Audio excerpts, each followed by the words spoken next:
I review you. This is my partner, Mr. It. Let's finish off this year's Summerween with Kaluna's review of Return to Halloweentown. Well, my own hubris has led to this.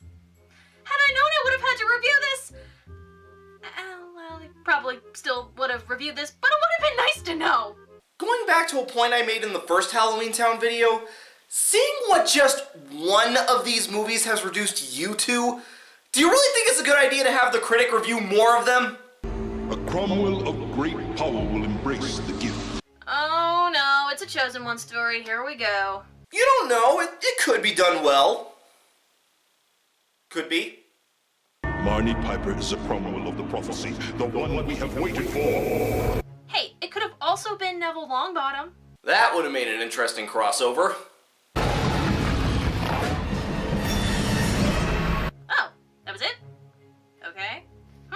Halloweentown Church is really quick. I wish we had the same luxury. Marnie is going through her clothes as she prepares for college. In 2 minutes, we discover several things. 1. Marnie is apparently using magic for stuff she really shouldn't need to. Well, yeah, but wouldn't you? I mean, when we had a spellbook at our disposal, we used that all the time. When we could get it to work. Pockety, pockety, walkety, whack. Abracadabra, nammer, shrink in size, quite a plenty small. We've got to save enough room for all. Migatus, figatus, migatus, mum. Prestidigitonium. All that power comes responsibility, Marnie. Hey, wait, you stole that from... You stole that from Spider-Man. Oh, the movie made the joke for me. You know, it's amazing how often that happens. Help me, Marnie One Kenobi. You're our only hope. And by hope, I mean Chosen One. There's a difference? Sister, to me, everyone's a kid. Oh man, what'd you do to Benny? He looks so terrible here. He looks no better or worse than he does in any other movie. A gargoyle alerts the guy from the beginning, whose name is Silas Sinister, that Marnie is there. Well, clearly he was in Slytherin house. Okay, because this movie is about a magic school, I know that Harry Potter jokes are inevitable, but could you tone it down a bit? Also, guys, he's totally evil. I'm really sure about it. Aw, what gave it away? Me, me, me, me, me. I bet it was the intro. Me, me, me, me, me, me, me. She is greeted by 3 bitchy sisters called the Sinister Sisters, as well as some rude guy who probably won't be seen again. Dylan really likes one of them because she speaks Latin. Such a turn on. For an intellectual like Dylan, yeah. Dylan informs us that he's enrolled here to keep an eye on Marnie for Gwen. So apparently he skipped a year or 2 of high school? Does that really surprise you? Marnie gets the nicest fucking room for a college. Seriously, what college has already made up rooms like this? Which you, evidently. You know, your mother's on your side. Try to cut her some slack. Huh. What happened there? Marnie runs into Ethan. You know, that kid from the previous movie whose dad was the bad guy. No, because YouTube's copyright system is still bull. Yeah, Marnie feels a bit awkward around him because of it, but he explains to her that it's all okay now. Because, you know, that would have made for an interesting character dynamic, but of course it's not there anymore. Yes, these two actively avoiding each other most of the movie would have been so interesting.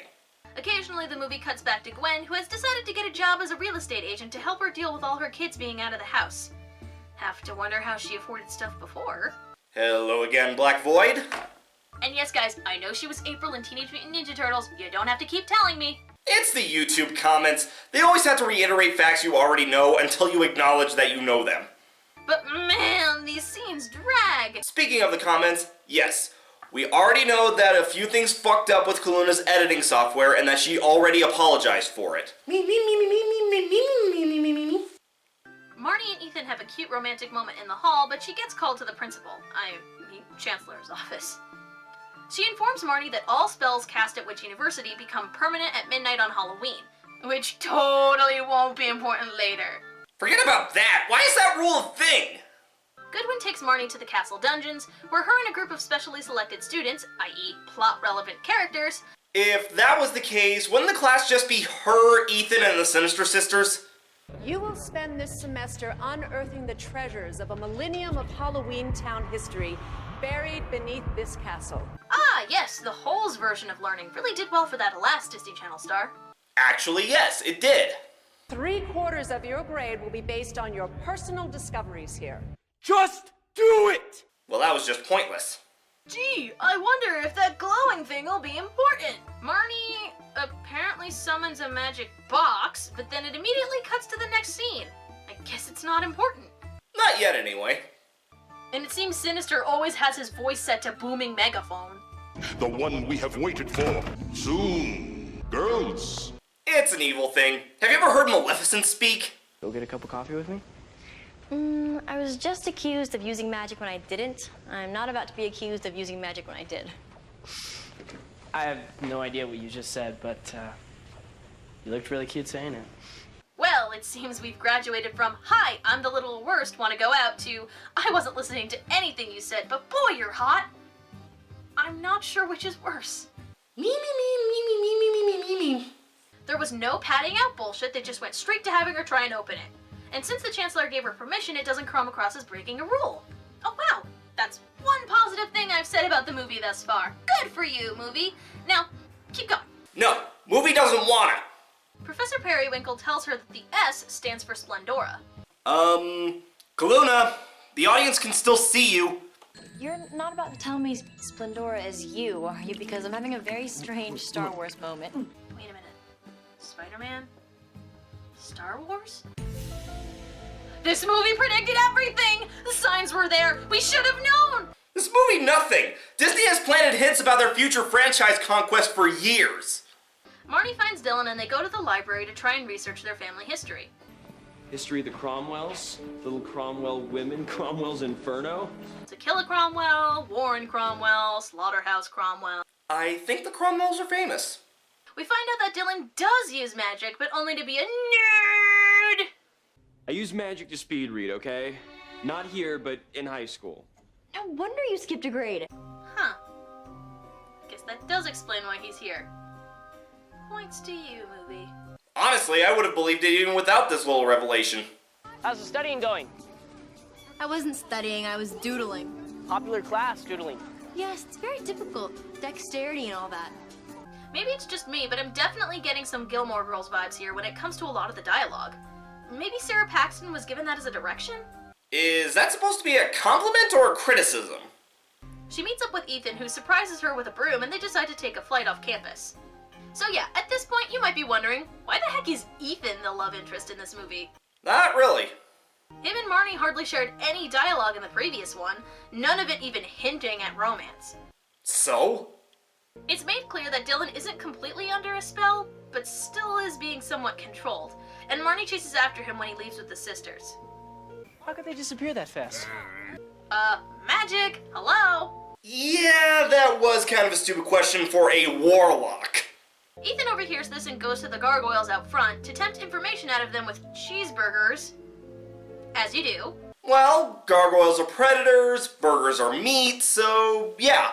Donning Aggie's red cloak, Marnie goes to Professor Periwinkle and asks her to help her travel back in time to talk to Splendora. Nice to see the time travel spell looks exactly the same as the world travel spell. Well, they're both portal spells that bend time and space, so why not? Benny, who in the previous movies wore a Confederate uniform, so I guess we're retconning his story, shows up. I find it less retcon and more what I like to call flexible continuity. Yeah, the original intent was probably that he was a Confederate soldier, but since it was never made clear, we could probably just assume that he just liked the outfit. Slow-mo for dramatic effect. Sometimes it works. Splendora Agatha Cromwell! Did she just say Agatha? 'Tis my middle name. When all this is over, I will become just plain Aggie Cromwell. Wait, Aggie is Splendora? That's the plot twist? Ugh, that's the most cliched thing ever, come on! You expect more from these movies? The sisters turn Dylan into a dog, and Marnie chases after him. Oh hey, a vampire blood drive. Because that was important to bring up.